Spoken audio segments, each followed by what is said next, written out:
Hello everyone, hello dear ATPs. सबसे पहले wishing all of you a very very happy Independence Day. यार आज का ये वीडियो बहुत ही स्पेशल है, मेरे दिल के काफ़ी करीब है। आज मैं आपसे अपनी लाइफ के 3 ऐसे किस्से शेयर करने वाला हूँ जिसमें सॉर्ट ऑफ मैं गिव अप करने ही वाला था, लेकिन मैंने गिव अप नहीं किया और उससे मुझे भी काफ़ी कुछ सीखने को मिला एंड होपिंग दैट आपको भी सीखने को मिलेगा। यार सबसे पहला किस्सा मैं शुरुआत करता हूँ उस समय की, जब मैं 10th क्लास में था और 10th क्लास में मैंने बहुत मेहनत की। मेरा एक ही सपना था, पूरे 1 साल एक ही सपने को मैं जीता था। मैं रात तक पढ़ता रहता था और लिखता रहता था और बस एक ही सपना था कि स्कूल में मैं टॉप करूँ या टॉप 2-3 स्टूडेंट्स में एटलीस्ट आ जाऊँ, डिस्ट्रिक्ट में टॉप करूँ सीबीएसई बोर्ड एग्जाम्स में। 10th का रिजल्ट आया, लेकिन 10th के रिजल्ट में I got 88%। I was expecting कि मेरा 95-96 आएगा, बट आई गॉट 88, जिसमें 88% भी अच्छा होता है, लेकिन प्रॉब्लमैटिक बात ये थी कि सोशल साइंस में मेरा 59 आया था, जिसकी वजह से परसेंटेज इतना डिक्रीज हो गया।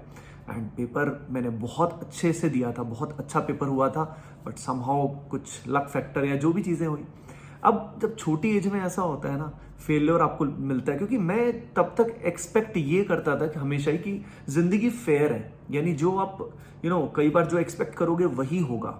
लेकिन कई बार गॉड के, भगवान के अलग ही प्लान होते हैं जो आपको उस समय समझ में नहीं आते।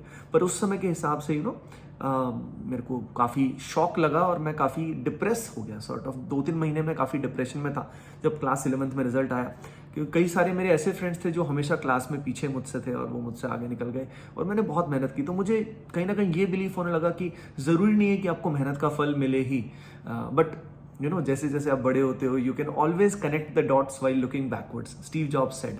तो मैं आपको बताऊंगा कैसे कैसे डॉट्स कनेक्ट हुई। तो बट दैट पर्टिकुलर टाइम जो 3 महीने थे, मैं काफ़ी नेगेटिव था हर चीज़ में कि यार मैं जेई प्रिपरेशन करूंगा।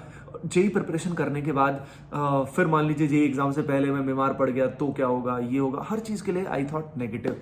ठीक है, कभी एग्जाम में जाके कुछ हो गया तो, बट फाइनली मेरे दिमाग में यही आया, आई बिकेम स्ट्रॉन्गर कि यार अब मैं ऐसे ही सोचता रहूंगा दुखी आत्माओं की तरह तो फिर कोई फायदा नहीं है लाइफ में, तो फिर मैंने जेई पे फोकस करना शुरू कर दिया। पर 11th का काफी हिस्सा मैंने इस चक्कर में वेस्ट कर दिया, थोड़ा बर्बाद कर दिया, आप सोच सकते हो, है ना। अब एक चीज सबसे कॉमन होती है कि ऐसा जब टाइम आता है ना, जब आपका फॉर एग्जांपल सितारे गर्दिश में होते हैं, तो बहुत सारे ऐसे इवेंट्स होते हैं कि आपको लगता है कि आपके साथ कोई भी नहीं है। इवन फैमिली से आप ऐसे टाइम पे एक्सपेक्ट करते हैं कि आपको सपोर्ट मिले, पर बहुत बार ऐसे केस में आपको सपोर्ट इनफैक्ट फैमिली से, पेरेंट्स से भी नहीं मिलता है। बहुत बार इट हैपेंस, है ना। और उल्टा सपोर्ट तो छोड़िए, कई बार ब्लेम और मिलता है कि तू बहाने बना रहा होगा, तेरे बस की नहीं है, तुझसे नहीं हो पाएगा, सॉर्ट ऑफ इस तरह की चीजें भी सुनने को मिलती है ना। और जब ऐसा लगता है ना कि हमारी चीजों पे विश्वास नहीं किया जा रहा, तो और भी हर्ट ब्रेक हो जाता है। पर मैं आगे बताता हूँ। अब उससे आगे बढ़े, 11th-12th की जर्नी हुई, फिर आईआईटी चले गए। आईआईटी में फिर से I was in 3rd year, और 3rd ईयर में ये जो सेकंड किस्सा है वो मैं आपको बताता हूँ। 3rd ईयर में व्हाट हैपेंड वाज, एक ऐसा इंस्टेंस हुआ, आई वेंट, एक सेमेस्टर ब्रेक का टाइम था और ब्रेक के टाइम में गया, घर गया, और घर से जब मैं वापस आया तो मैंने देखा कि मेरा जो हॉस्टल रूम है उसका लॉक जो है वो ब्रेक टूटा हुआ है। और काफ़ी सारा मेरा सामान मैं जो घर नहीं लेके गया हुआ था, क्योंकि कुछ समय का सेम ब्रेक नहीं था, कुछ समय का छुट्टियां थी, तो कुछ दिनों के बाद मैं जैसे ही वापस आया तो वहाँ पे you can say around 1 lakh से ऊपर का सामान चोरी हो गया था। मेरा लैपटॉप, आईपॉड टच और एक पीएसपी, सोनी का पीएसपी था मेरे पास, PlayStation portable, I love that. तो इस तरह से कई सारी चीज़ें, सारा सामान चोरी हो गया। और जब ये सिचुएशन हुई तो मुझे काफ़ी नेगेटिव हो गया दिमाग में। नॉट जस्ट दिस, उसके साथ साथ काफ़ी सारा चीज़ें साथ के साथ सिचुएशन खराब होती गई। तो वो 2-3 महीने ऐसे गए आईआईटीज़ में, विच वर गेम चेंजिंग फॉर मी। और बाद में मुझे मतलब लाइक बहुत समय के बाद मुझे पता लगा कि इसमें मेरा ही कोई एक दोस्त जो काफ़ी करीबी दोस्त था वो इस चीज़ में इन्वॉल्व था। एंड मैंने आज तक भी उसको नहीं बोला है, आज तक भी इस चीज़ को मैंने नहीं बोला, बट मुझे फाइनली पता लगा। पर उस जो प्रॉब्लम सिचुएशन जो आई, उस कारण मुझे काफ़ी कुछ झेलना पड़ा।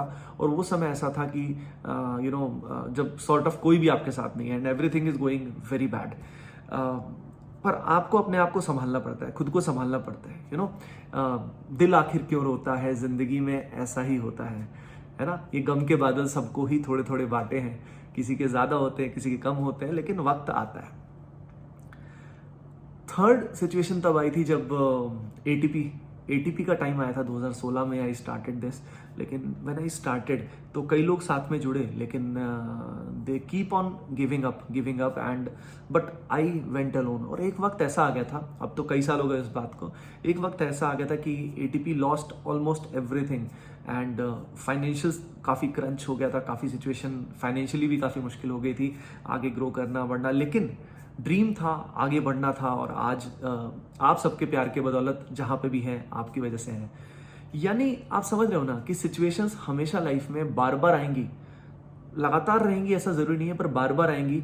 सारा डिपेंडेंसी आप पे है, ठीक है, कि आप उसको किस तरह से हैंडल करते हो। याद रखिए, इन सिचुएशंस को हैंडल करके you will become stronger and stronger. जैसे डायमंड होता है ना, डायमंड कैसे बनता है? बहुत ज़्यादा जब प्रेशर अप्लाई होता है उससे ही तो डायमंड बनता है। लेकिन अगर वो प्रेशर झेल ना पाए तो वो क्रश हो जाता है।